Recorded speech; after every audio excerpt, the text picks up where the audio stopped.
ಸಿದ್ದರಾಮಯ್ಯ ಮುಡಾ ಕೇಸ್ಗೆ ರೋಚಕ ಬೆಳವಣಿಗೆ ಆಗಿದೆ. ವರದಿ ಸಲ್ಲಿಕೆಗೆ ಲೋಕಾಯುಕ್ತ ಪೊಲೀಸರು ಮುಂದಾಗಿದ್ದಾರೆ. ಸಿಬಿಐನಿಂದ ಬಚಾವಾದ ಸಿಎಂಗೆ ಈಗ ಲೋಕಾಯುಕ್ತ ಟೆನ್ಷನ್ ಹೆಚ್ಚಾಗ್ತಾ ಇದೆ. ಹೈಕೋರ್ಟ್ಗೆ ನೀಡಿದ್ದ ವರದಿಯ ವಾಪಸ್ಗೆ ಲೋಕಾಯುಕ್ತ ಮನವಿ ಮಾಡಿದೆ. ತನಿಖಾ ವರದಿ ಯಾರ ಕೈಗೆ ನೀಡಬೇಕು ಅಂತ ಜಡ್ಜ್ ಪ್ರಶ್ನಿಸಿದ್ರು. ಲೋಕಾಯುಕ್ತ ಇನ್ಸ್ಪೆಕ್ಟರ್ಗಳಿಗೆ ವರದಿಯನ್ನ ಕೋರ್ಟ್ ವಾಪಸ್ ಕೊಟ್ಟಿದೆ. ತನಿಖಾ ವರದಿಗೆ ಫೈನಲ್ ಟಚ್ ನೀಡ್ತಾ ಇದ್ದಾರೆ ಪೊಲೀಸರು. ಕೆಸರೆ ಗ್ರಾಮದ ಸರ್ವೆ ನಂಬರ್ 464 ಸಂಬಂಧಪಟ್ಟಂತೆ ರಿಪೋರ್ಟ್ ರೆಡಿಯಾಗಿದೆ. ಎಡಿಜಿಪಿಗೆ ವರದಿಯನ್ನ ಸಲ್ಲಿಕೆ ಮಾಡೋದಕ್ಕೆ ಲೋಕಾಯುಕ್ತ ಪೊಲೀಸರು ಇದೀಗ ಸಿದ್ಧತೆಯನ್ನ ಮಾಡಿಕೊಳ್ತಿದ್ದಾರೆ. ಬನ್ನಿ ಬಗ್ಗಿನಷ್ಟು ಹೆಚ್ಚಿನ ಮಾಹಿತಿಯನ್ನ ನೀಡ್ತಾರೆ ನಮ್ಮ ಪ್ರತಿನಿಧಿ ರಮೇಶ್. ಇದೀಗ ನಮ್ಮ ಜೊತೆಗೆ ದೂರವಾಣಿ ಸಂಪರ್ಕದಲ್ಲಿ ಜಾಯ್ನ್ ಆಗ್ತಾ ಇದ್ದಾರೆ. ರಮೇಶ್, ಇದೀಗ ಈ ಒಂದು ಪ್ರಕರಣಕ್ಕೆ ಸಂಬಂಧಪಟ್ಟಂತೆ ವರದಿಯನ್ನ ಅಂದ್ರೆ ಪೂರ್ಣ ಪ್ರಮಾಣದ ವರದಿಯನ್ನ ಕೊಡೋದಕ್ಕೆ ಲೋಕಾಯುಕ್ತರು ಇದೀಗ ಸಿದ್ಧರಾಗ್ತಾ ಇದ್ದಾರೆ. ಏನೇನ್ ಡೆವಲಪ್ಮೆಂಟ್ ಆಯ್ತು, ಏನೇನ್ ಮಾಹಿತಿ ಇದೆ? ಮಧುಕರ್, ಮೂಡ ಪ್ರಕರಣಕ್ಕೆ ಸಂಬಂಧಪಟ್ಟಂತೆ ಲೋಕಾಯುಕ್ತ ಪೊಲೀಸರು ತನಿಖೆಯನ್ನ ಮಾಡ್ತಾ ಇದ್ದಾರೆ. ಅದರ ತನಿಖೆ ಬಹುತೇಕ ಮುಕ್ತಾಯ ಆಗಿದೆ.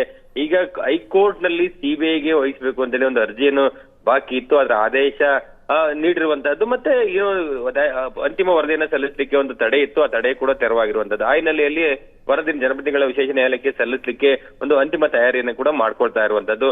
ಆ ನಿಟ್ಟಿನಲ್ಲಿ ನಾವು ಲೋಕಾಯುಕ್ತ ಮೂಲಗಳ ಜೊತೆ ಮಾತಾಡುವಂತ ಸಂದರ್ಭದಲ್ಲಿ ಏನು ವರದಿ ಸಿದ್ಧವಾಗಿದೆ ಅದನ್ನ ಒಂದು ಪ್ರಿಪೇರ್ ಮಾಡುವಂತ ಅದನ್ನ ಒಂದು ವಾಲ್ಯೂಮ್ ರೀತಿಗೆ ತೆಗೆದುಕೊಂಡು ಬರುವಂತ ಒಂದು ನಿಟ್ಟಿನಲ್ಲಿ ಒಂದಷ್ಟು ಕೆಲಸ ಕಾರ್ಯಗಳಾಗ್ತಾ ಇರುವಂತದ್ದು. ಮೈಸೂರಿನ ಲೋಕಾಯುಕ್ತ SP ಉದೇಶ್ ಅವರು ಹಿರಿಯ ಅಧಿಕಾರಿಗಳಿಗೆ IG ಮತ್ತೆ ADGP ಅವರಿಗೆ ತಂದು ಕೊಡ್ತಾರೆ. ಅದಾದ ನಂತರ ಹಿರಿಯ ಅಧಿಕಾರಿಗಳು ಅದನ್ನ ಮತ್ತೊಮ್ಮೆ ಪರಿಶೀಲನೆ ಮಾಡಿ ಅಂತಿಮವಾಗಿ ಕೋರ್ಟ್ಗೆ ಯಾವತ್ತು ಸಲ್ಲಿಕೆ ಮಾಡಬೇಕು ಅನ್ನೋ ನಿಟ್ಟಿನಲ್ಲಿ ಒಂದು ಅಂತಿಮ ತೀರ್ಮಾನ ತೆಗೆದುಕೊಳ್ತಾರೆ ಅಂತ ಮಾಹಿತಿಗಳಿರುವಂತದ್ದು. ಈ ವಾರಾಂತ್ಯದ ಒಳಗಾಗಿ ಜನಪ್ರತಿನಿಧಿಗಳ ವಿಶೇಷ ನ್ಯಾಯಾಲಯದ ಮುಂದೆ ಅಂತಿಮ ವರದಿ ಅಂದ್ರೆ ಅದು ಚಾರ್ಜ್ ಶೀಟ್ ಆಗಿರ್ಬೋದು ಅಥವಾ ಬಿ ರಿಪೋರ್ಟ್ ಆಗಿರ್ಬೋದು, ಅಂದ್ರೆ ಈಗ FIR ಅಲ್ಲಿ ಇರುವಂತಹ ಆರೋಪಿಗಳು ಕೆಲವರು ಆರೋಪಿಗಳಾಗಿ ಉಳ್ಕೊಳ್ಬಹುದು ಅಥವಾ ಕೆಲವರನ್ನ ಕೈ ಬಿಡಬಹುದು. ಅಂದ್ರೆ ತನಿಖೆ ಸಂದರ್ಭದಲ್ಲಿ ಏನೆಲ್ಲ ದಾಖಲೆಗಳು ಸಿಗುತ್ತೆ ಆ ಹಿನ್ನೆಲೆಯಲ್ಲಿ ಅವರು ಅಂತಿಮ ವರದಿಯನ್ನ ಸಲ್ಲಿಸಲಿಕ್ಕೆ ಸಿದ್ಧತೆಯನ್ನ ಮಾಡ್ಕೊಂಡಿದ್ದಾರೆ ಅಂತ ಮಾಹಿತಿ ಲಭ್ಯವಾಗ್ತಿದೆ.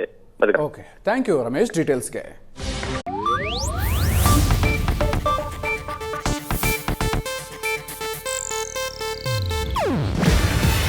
ಇದು ಏಷ್ಯಾನೆಟ್ ನ್ಯೂಸ್ ನೆಟ್ವರ್ಕ್ ಪ್ರಸ್ತುತಿ. ನೀವು ನೋಡ್ತಿದ್ದೀರಾ ಏಷ್ಯಾನೆಟ್ ಸುವರ್ಣ ನ್ಯೂಸ್.